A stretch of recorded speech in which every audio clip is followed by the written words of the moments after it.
بسم الله الرحمن الرحيم. سبحان الذي أسرى بعبده ليلا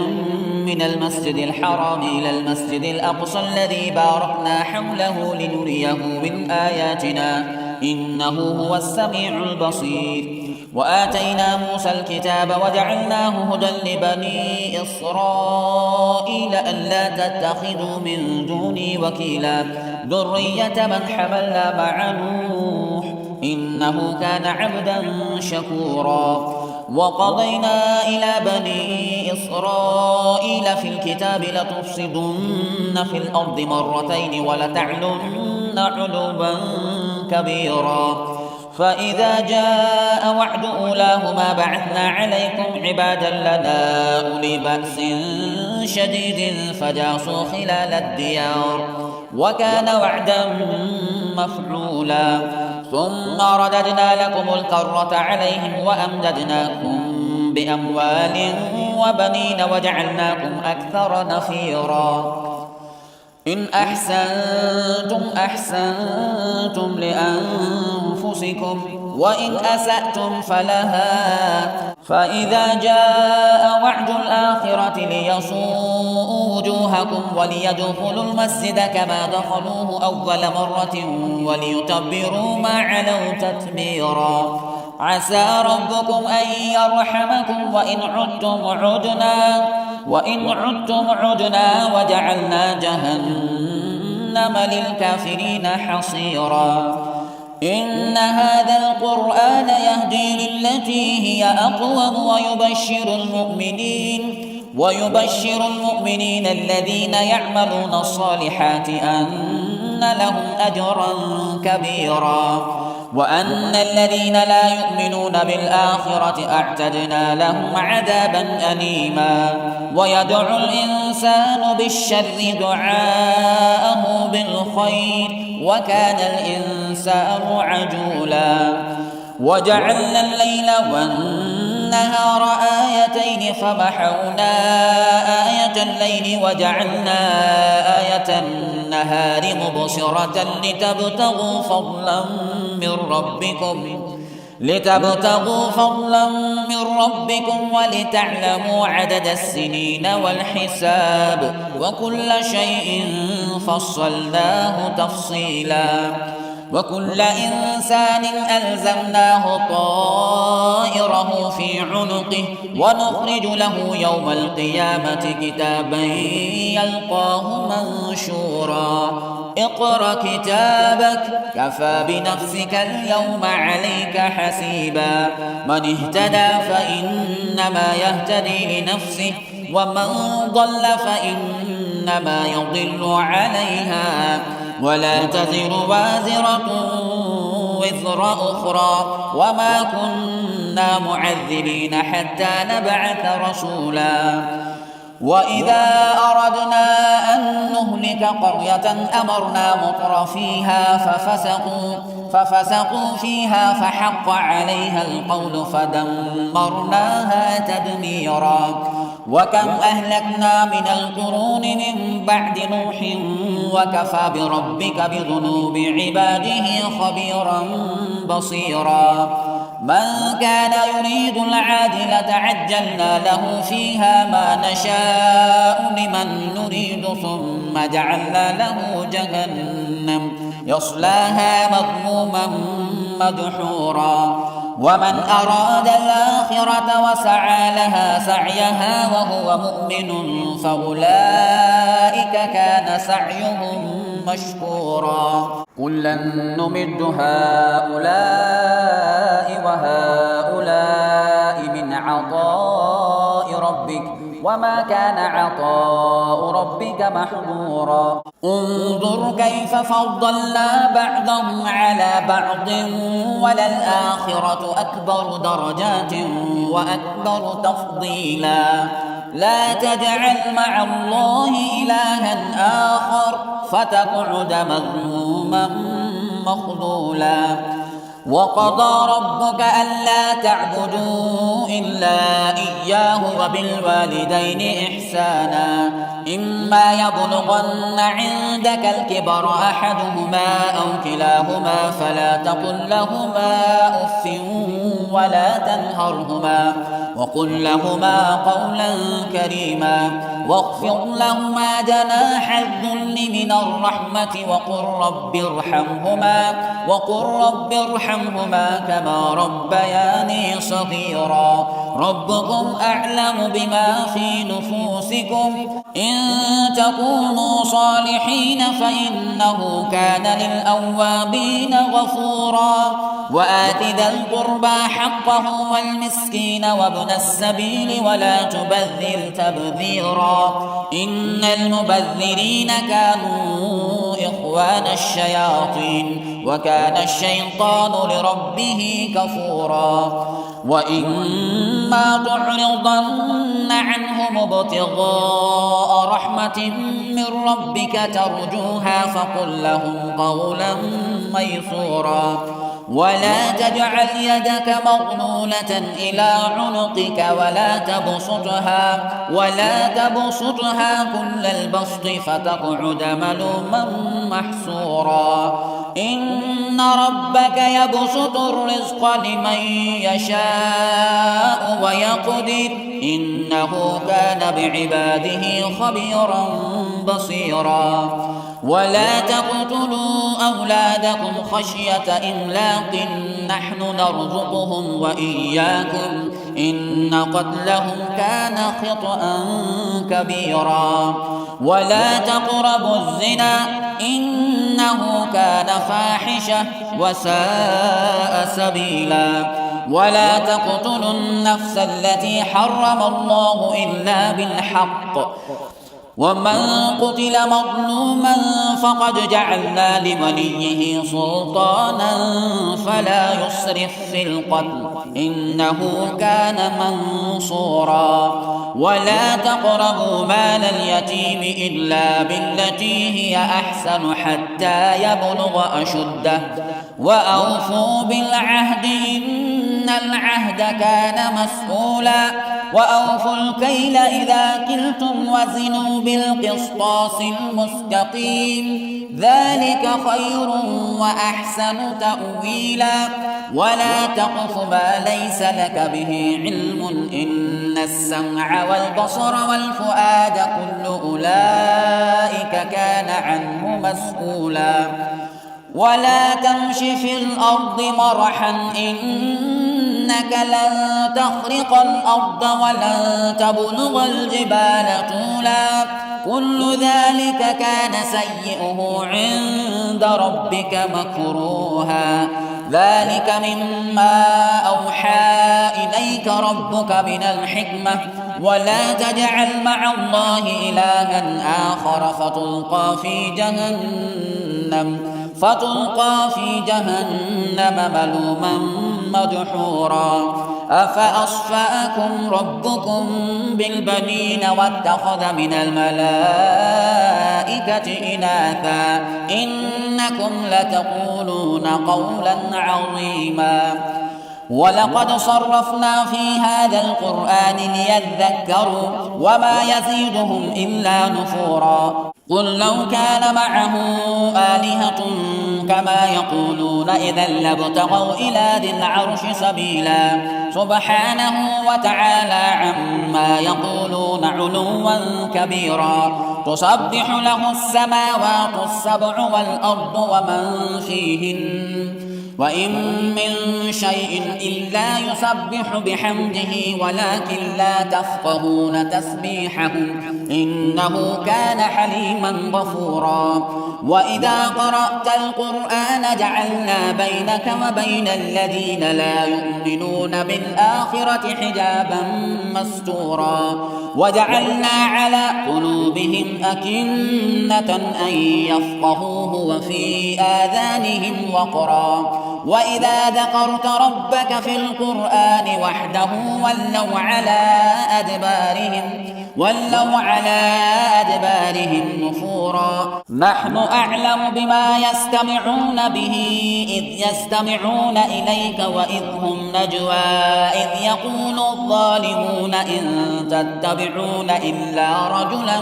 مسحورا انظر كيف ضربوا لك الأمثال فضلوا فلا يستطيعون سبيلا وقالوا أئذا كنا عظاما ورفاتا أئنا لمبعوثون خلقا جديدا قل كونوا حجارة أو حديدا أو خلقا مما يكبر في صدوركم فسيقولون من يعيدنا قل الذي فطركم أول مرة فسينغضون إليك رؤوسهم ويقولون متى هو قل عسى أن يكون قريبا يوم يدعوكم فتستجيبون بحمده وتظنون إن لبثتم إلا قليلا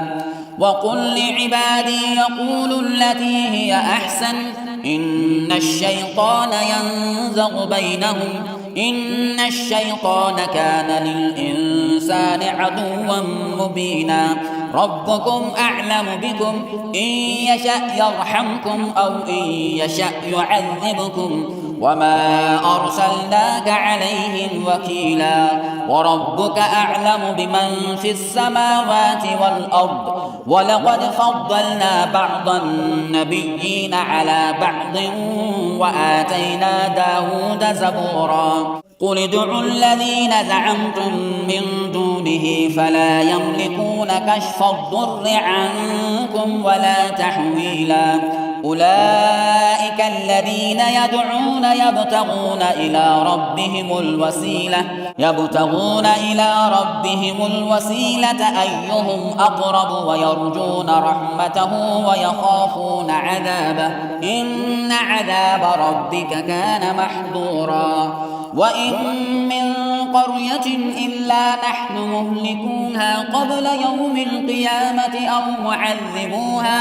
أو معذبوها عذابا شديدا كان ذلك في الكتاب مسطورا وما منعنا أن نرسل بالآيات إلا أن كذب بها الأولون وآتينا ثمود الناقة مبصرة فظلموا بها وما نرسل بالآيات إلا تخويفا وإذ قلنا لك إن ربك أحاط بالناس وما جعلنا الرؤيا التي أريناك إلا فتنة للناس والشجرة الملعونة في القرآن ونخوفهم فما يزيدهم إلا طغيانا كبيرا وإذ قلنا للملائكة اسجدوا لآدم فسجدوا إلا إبليس قال أأسجد لمن خلقت طينا قال أرأيتك هذا الذي كرمت علي لئن أخرتني إلى يوم القيامة لأحتنكن ذريته إلا قليلا قال اذهب فمن تبعك منهم فإن جهنم جزاؤكم جزاء موفورا واستفزز من استطعت منهم بصوتك وأجلب عليهم بخيلك ورجلك وشاركهم في الأموال والأولاد وعدهم وما يعدهم الشيطان إلا غرورا إن عبادي ليس لك عليهم سلطان وكفى بربك وكيلا ربكم الذي يزجي لكم الفلك في البحر لتبتغوا من فضله إنه كان بكم رحيما وإذا مسكم الضر في البحر ضل من تدعون إلا إياه فلما نجاكم إلى البر أعرضتم وكان الإنسان كفورا أفأمنتم أن يخسف بكم جانب البر أو يرسل عليكم حاصبا ثم لا تجدوا لكم وكيلا أم أمنتم أن يعيدكم فيه تارة أخرى فيرسل عليكم قاصفا من الريح فيغرقكم بما كفرتم ثم لا تجدوا لكم علينا به تبيعا. ولقد كرمنا بني آدم وحملناهم في البر والبحر ورزقناهم من الطيبات وفضلناهم على كثير ممن خلقنا تفضيلا. يوم ندعو كل أناس بإمامهم فمن أوتي كتابه بيمينه فأولئك يقرؤون كتابهم ولا يظلمون فتيلا. ومن كان في هذه أعمى فهو في الآخرة أعمى وأضل سبيلا. وإن كادوا ليفتنونك عن الذي أوحينا إليك لتفتري علينا غيره وإذا لاتخذوك خليلا. ولولا أن ثبتناك لقد كدت تركن إليهم شيئا قليلا. إذا لأذقناك ضعف الحياة وضعف الممات ثم لا تجد لك علينا نصيرا. وإن كادوا ليستفزونك من الأرض ليخرجوك منها وإذا لا يلبثون خلافك إلا قليلا. سنة من قد أرسلنا قبلك من رسلنا ولا تجد لسنتنا تحويلا. أقم الصلاة لدلوك الشمس إلى غسق الليل وقرآن الفجر إن قرآن الفجر كان مشهودا. ومن الليل فتهجد به نافلة لك عسى أن يبعثك ربك مقاما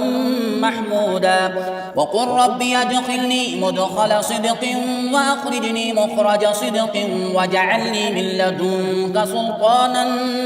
نصيرا. وقل جاء الحق وزهق الباطل إن الباطل كان زهوقا. وننزل من القرآن ما هو شفاء ورحمة للمؤمنين ولا يزيد الظالمين إلا خسارا. وإذا أنعمنا على الإنسان أعرض ونأى بجانبه وإذا مسه الشر كان يئوسا. قل كل يعمل على شاكلته فربكم أعلم بمن هو أهدى سبيلا. ويسألونك عن الروح قل الروح من أمر ربي وما أوتيتم من العلم إلا قليلا.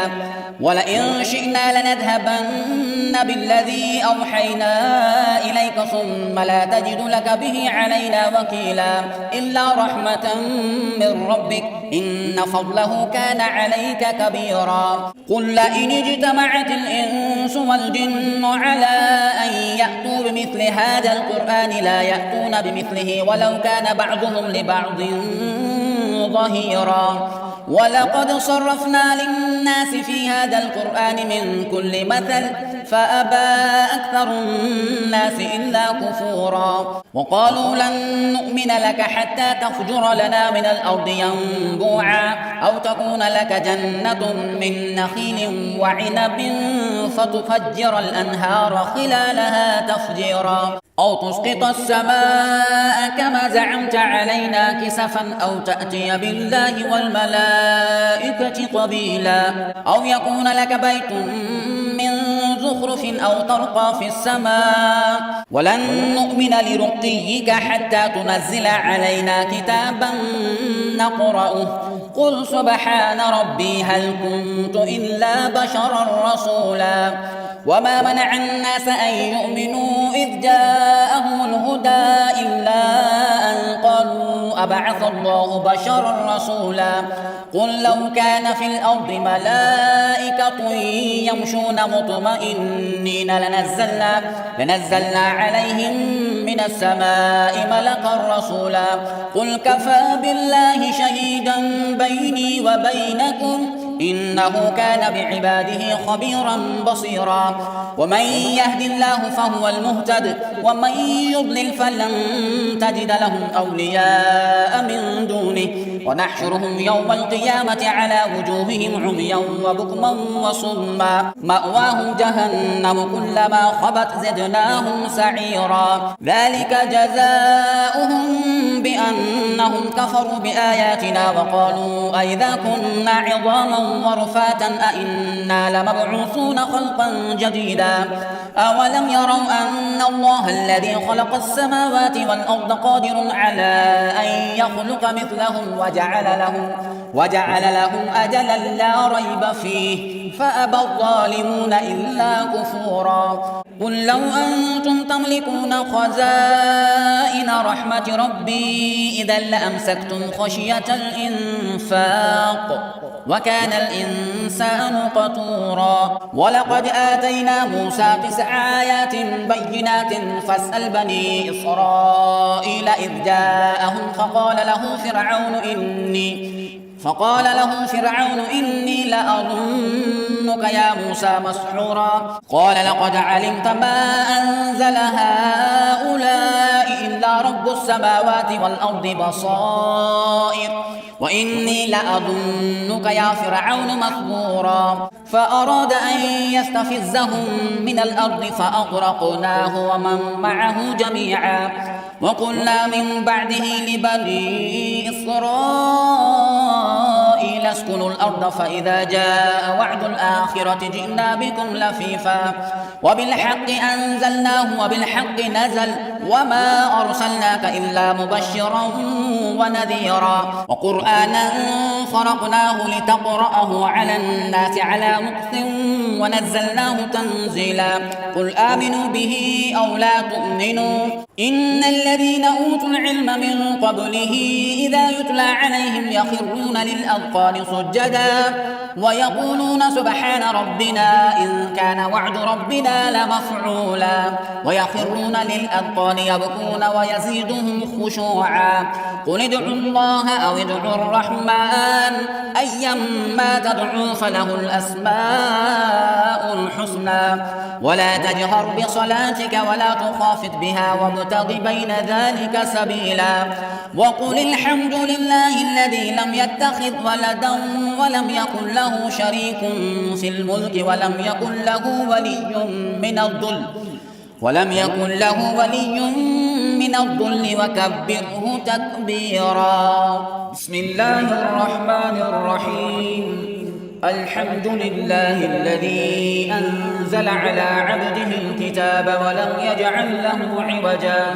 قيما لينذر بأسا شديدا من لدنه ويبشر المؤمنين الذين يعملون الصالحات أن لهم أجرا حسنا ماكثين فيه أبدا وينذر الذين قالوا اتخذ الله ولدا ما لهم به من علم ولا لآبائهم كبرت كلمة تخرج من أفواههم إن يقولون إلا كذبا فلعلك باخع نفسك على آثارهم إن لم يؤمنوا بهذا الحديث أسفا إنا جعلنا ما على الأرض زينة لها لنبلوهم أيهم أحسن عملا وإنا لجاعلون ما عليها صعيدا جرزا. أم حسبت أن أصحاب الكهف والرقيم كانوا من آياتنا عجبا إذ أوى الفتية إلى الكهف فقالوا ربنا آتنا من لدنك رحمة وهيئ لنا من أمرنا رشدا فضربنا على آذانهم في الكهف سنين عددا ثم بعثناهم لنعلم أي الحزبين أحصى لما لبثوا أمدا نحن نقص عليك نبأهم بالحق إنهم فتية آمنوا بربهم وزدناهم هدى وربطنا على قلوبهم إذ قاموا فقالوا ربنا رب السماوات والأرض لن ندعو من دونه إلها لقد قلنا إذا شططا هؤلاء قوم اتخذوا من دونه آلهة لولا يأتون عليهم بسلطان بين فمن أظلم ممن افترى على الله كذبا وإذ اعتزلتموهم وما يعبدون إلا الله فأووا إلى الكهف ينشر لكم ربكم من رحمته ويهيئ لكم من أمركم مرفقا وترى الشمس إذا طلعت تزاور عن كهفهم ذات اليمين وإذا غربت تقرضهم ذات الشمال وهم في فجوة منه ذلك من آيات الله من يهد الله فهو المهتد ومن يضلل فلن تجد له وليا مرشدا وتحسبهم أيقاظا وهم رقود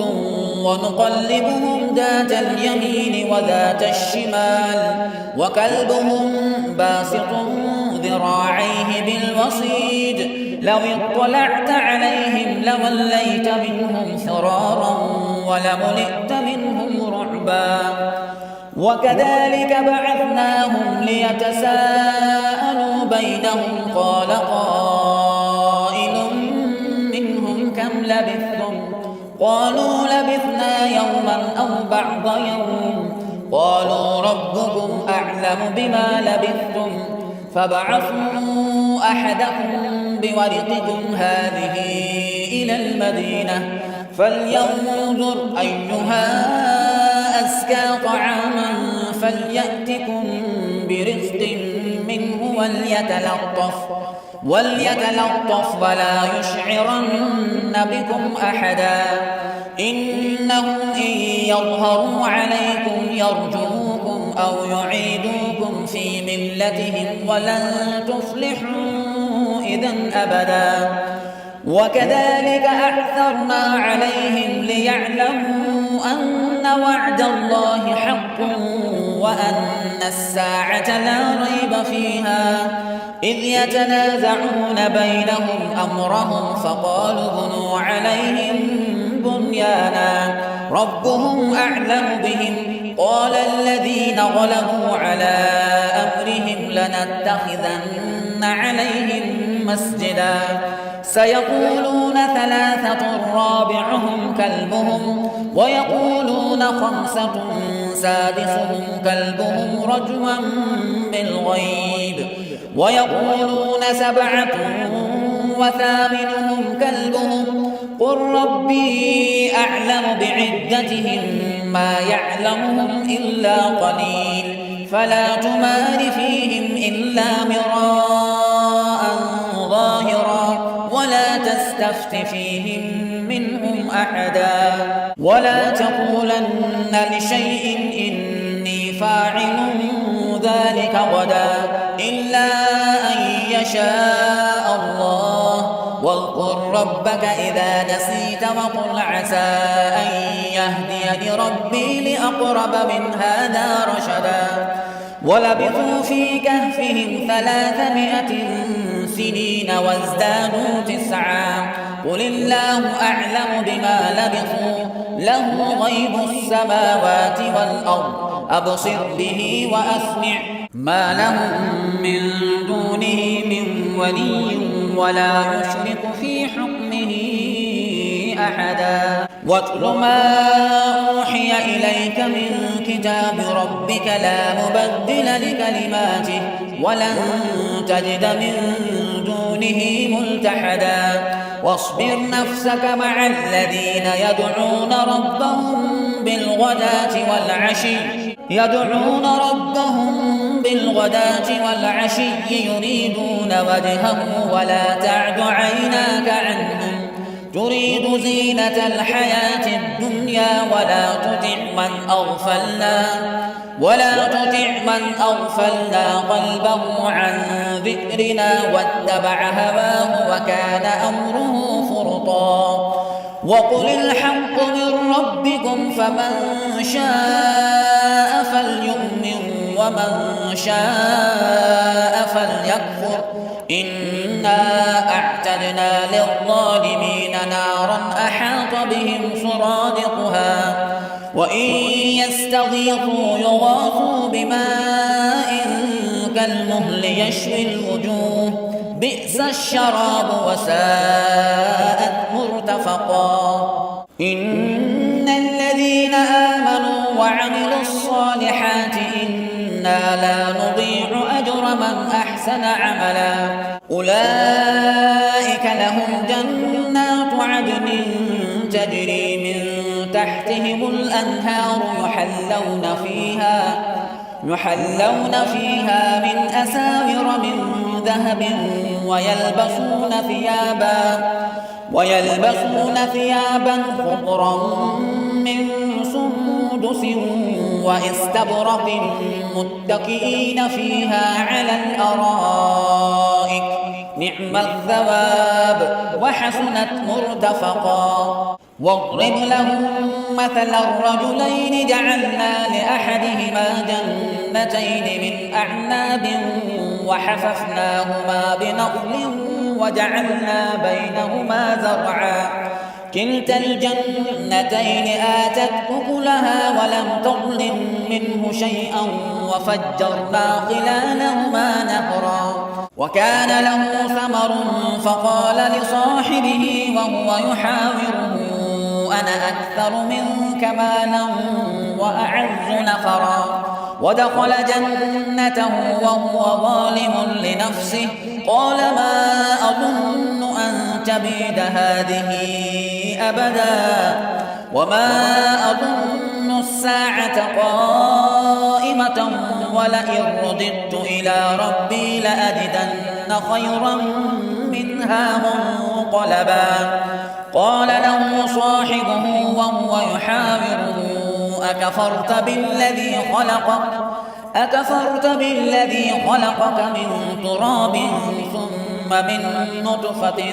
ثم سواك رجلا لكن هو الله ربي ولا أشرك بربي أحدا ولولا إذ دخلت جنتك قلت ما شاء الله لا قوة إلا بالله إن ترني أنا أقل منك مالا وولدا فعسى ربي أن يؤتيني خيرا من جنتك ويرسل عليها حسبانا من السماء فتصبح صعيدا زلقا أو يصبح ماؤها غورا فلن تستطيع له طلبا وأحيط بثمره فأصبح يقلب كفيه على ما أنفق فيها وهي خاوية على عروشها ويقول يا ليتني لم أشرك بربي أحدا ولم تكن له فئة ينصرونه من دون الله وما كان منتصرا هنالك الولاية لله الحق هو خير ثوابا وخير عقبا واضرب لهم مثل الحياة الدنيا كماء إن أنزلناه من السماء فاختلط به نبات الأرض فأصبح هشيما تذروه الرياح وكان الله على كل شيء مقتدرا المال والبنون زينة الحياة الدنيا والباقيات الصالحات خير عند ربك ثوابا وخير أملا ويوم نسير الجبال وترى الأرض بارزة وحشرناهم فلم نغادر منهم أحدا وعرضوا على ربك صفا لقد جئتمونا كما خلقناكم أول مرة بل زعمتم أن لن نجعل لكم موعدا ووضع الكتاب فترى المجرمين مشفقين مما فيه ويقولون يا ويلتنا ما لهذا الكتاب لا يغادر صغيرة ولا كبيرة إلا أحصاها ووجدوا ما عملوا حاضرا ولا يظلم ربك أحدا وإذ قلنا للملائكة الملائكة اسجدوا لآدم فسجدوا إلا إبليس كان من الجن ففسق عن أمر ربه أفتتخذونه وذريته أولياء من دوني وهم لكم عدو بئس للظالمين بدلا ما أشهدتهم خلق السماوات والأرض ولا خلق أنفسهم وما كنت متخذ المضلين عضدا ويوم يقول نادوا شركائي الذين زعمتم فدعوهم فلم يستجيبوا لهم وجعلنا بينهم موبقا ورأى المجرمون النار فظنوا أنهم مواقعوها ولم يجدوا عنها مصرفا ولقد صرفنا في هذا القرآن للناس من كل مثل وكان الإنسان أكثر شيء جدلا وما منع الناس أن يؤمنوا إذ جاءهم الهدى ويستغفروا ربهم إلا أن تأتيهم سنة الأولين أو يأتيهم العذاب قبلا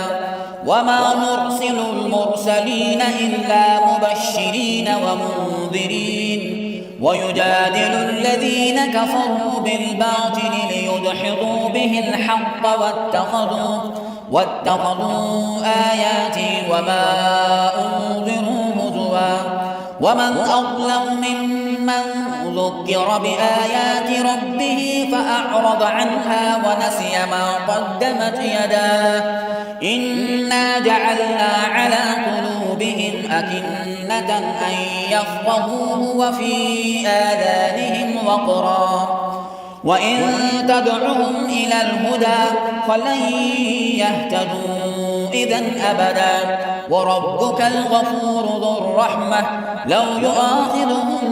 بما كسبوا لعجل لهم العذاب بل لهم موعد لن يجدوا من دونه موئلا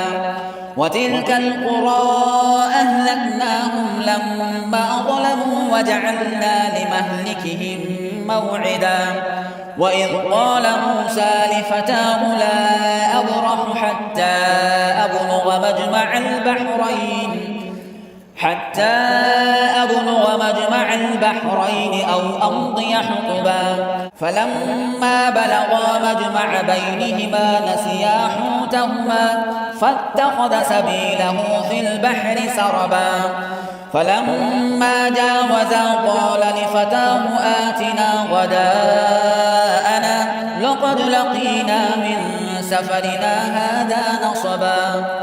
قال أرأيت إذ أوينا إلى الصخرة فإني نسيت الحوت وما أنسانيه إلا الشيطان أن أذكره واتخذ سبيله في البحر عجبا قال ذلك ما كنا نبغي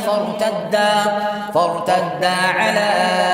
آثارهما قصصا فوجدا عبدا من عبادنا آتيناه رحمة من عندنا وعلمناه من لدنا علما قال له موسى هل أتبعك على أن تعلمني مما علمت رشدا قال إنك لن تستطيع معي صبرا وكيف تصبر على ما لم تحط به خبرا قال ستجدني إن شاء الله صابرا ولا أعصي لك أمرا قال فإن اتبعتني فلا تسألني عن شيء حتى أحدث لك منه ذكرا. فانطلقا حتى إذا ركبا في السفينة خرقها قال أخرقتها لتغرق أهلها لقد جئت شيئا إمرا. قال ألم أقل إنك لن تستطيع معي صبرا. قال لا تؤاخذني بما نسيت ولا ترهقني من أمري عسرا. فانطلقا حتى إذا لقيا غلاما فقتله قال أقتلت نفسا زكية بغير نفس لقد جئت شيئا نكرا.